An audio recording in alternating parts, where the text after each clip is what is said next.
Welcome back. The world of education is in a perpetual state of evolution. The forces of technology and reforms in pedagogy are transforming for the better the process of 21st century teaching and learning. Let's go straight to Mr. Arpit Gupta, Assistant Editor, ETGovernment, for our next discussion on reimagining digital campus to seize true transformation of teaching and learning, with Dr. Randeep Guleria, Director, All India Institute of Medical Sciences, New Delhi.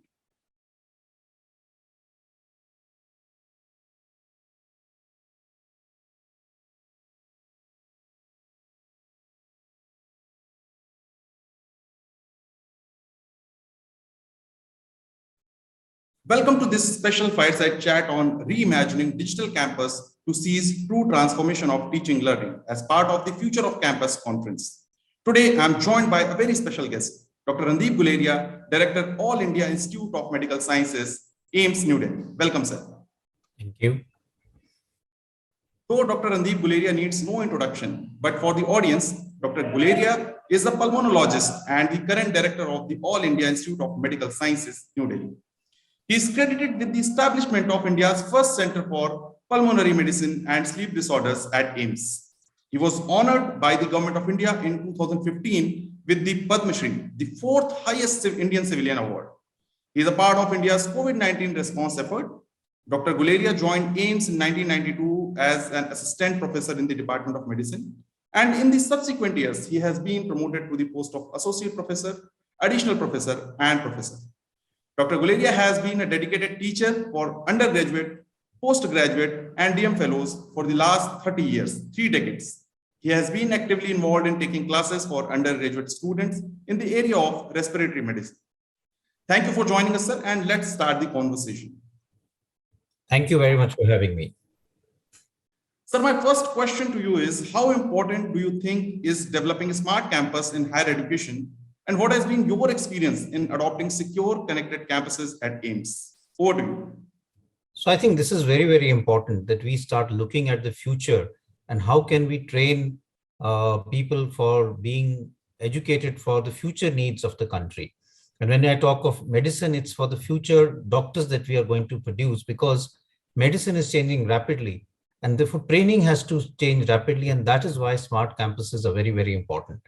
They have to have the secure connectivity, but along with connectivity, there has to be a lot of, I would say, technology coming into it so that this can be used in a way which is user-friendly, which is acceptable, and which trains the doctors so that they are able to manage things for the future. We are also looking at a number of new ways of teaching, because we are moving away from the traditional teaching that we used to have, which was classically blackboard teaching, towards more of now simulation competency-based teaching, where we would like the students to be able to be competent in various procedures, in how to do things, in their knowledge, and be able to learn all of this through a simulation, which could be a high fidelity simulation, a low fidelity simulation. In the past, students would learn by going to patients and seeing and doing things on patients. Now that may not be a right approach right now. And therefore it's better that they are trained in a simulation lab, and they can therefore know how to put an IV line, how to catheterize a patient, how to intubate a patient, how to suture a wound properly. This can be done in these labs using technology, and then you can move forward into patient care. So I think there has to be a model which has to be developed, and that is why developing smart campuses which incorporate all of these technological advances in learning and in training doctors as when they move forward is very important. Another area is, of course, robotics. Robotic surgery is coming into medicine and surgery in a big way. Training in terms of robotics is also important, and therefore we need to start incorporating that. We also have the whole issue of artificial intelligence, and how do we use AI in terms of not only clinical medicine, but in terms of education and in terms of getting students aware of what AI is. I personally feel that when we talk of smart campuses, we also have to move out of our silos. Currently, people in medicine only look at medicine, and people in engineering look at only engineering. But we need to start having a crosstalk. People in medicine need to be able to have, let's say, optional courses on biomedical engineering, on artificial intelligence, on other things, so that they get an idea of how things are developing, and this will help them to become entrepreneurs, researchers in what we need as far as the future of the country is concerned. Sir, you just talked about robotics, artificial intelligence, and other emerging technologies.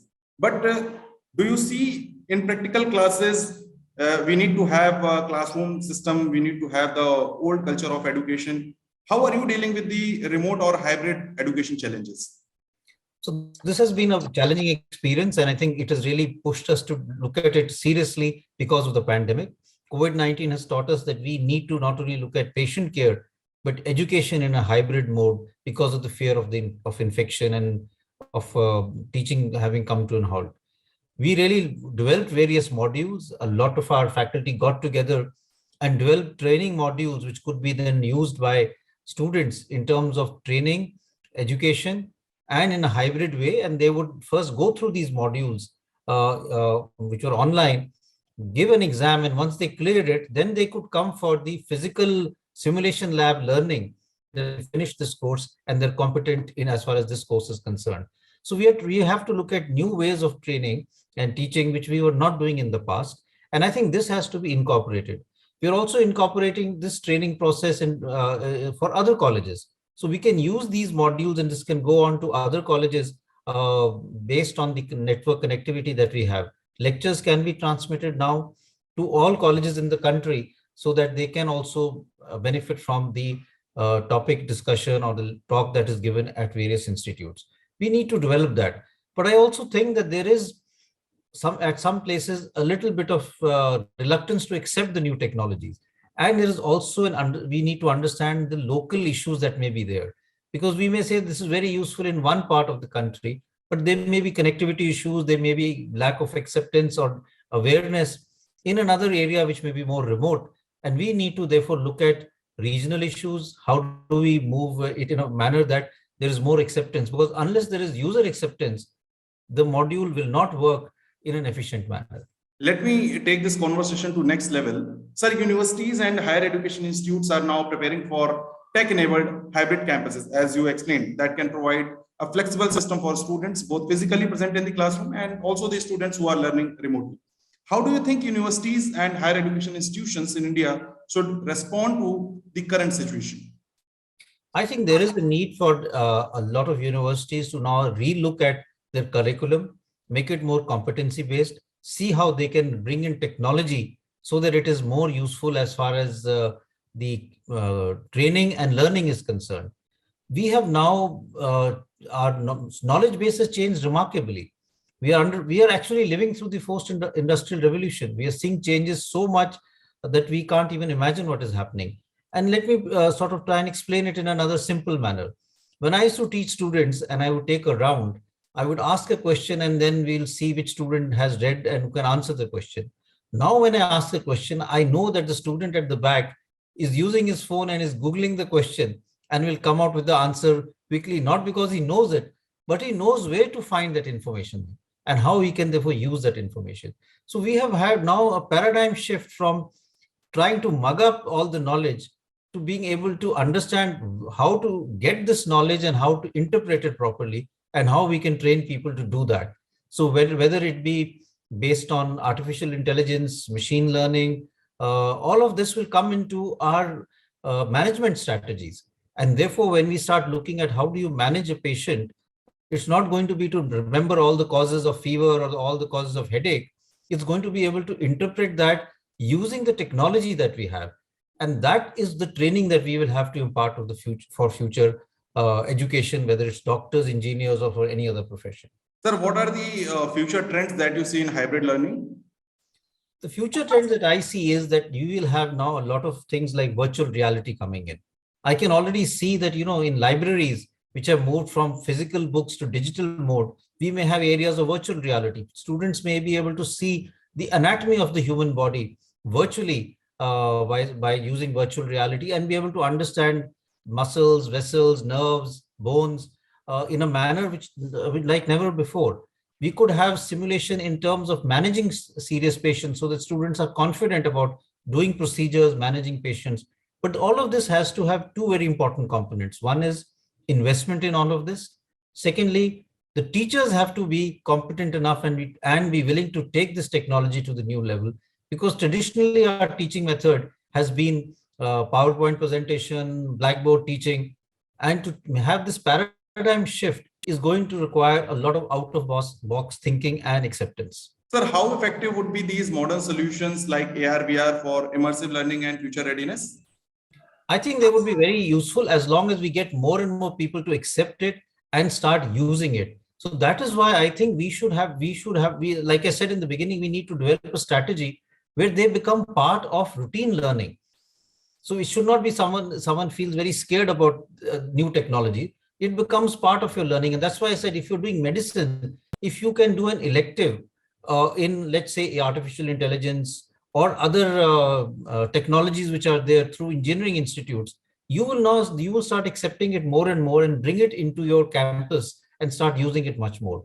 So we have to start building bridges so that people accept these technologies and they become a part of routine in the near future. My last question to you, sir, while we are discussing about developing a smart campus in higher education, how can we achieve the vision of making education equitable and accessible for all, given the current situation?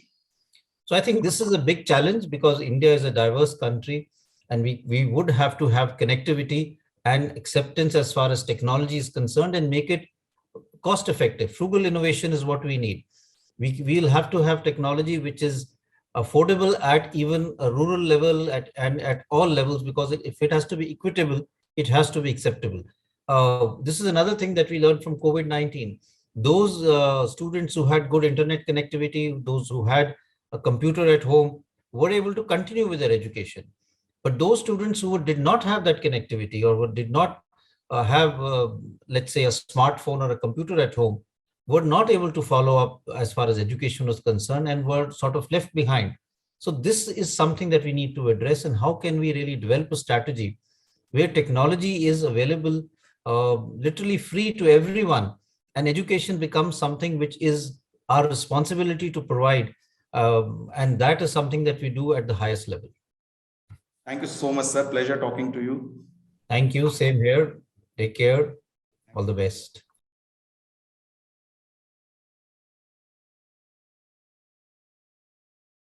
Thank you so much, Arpit and Dr. Guleria, for such in-depth and panoramic views on the topic.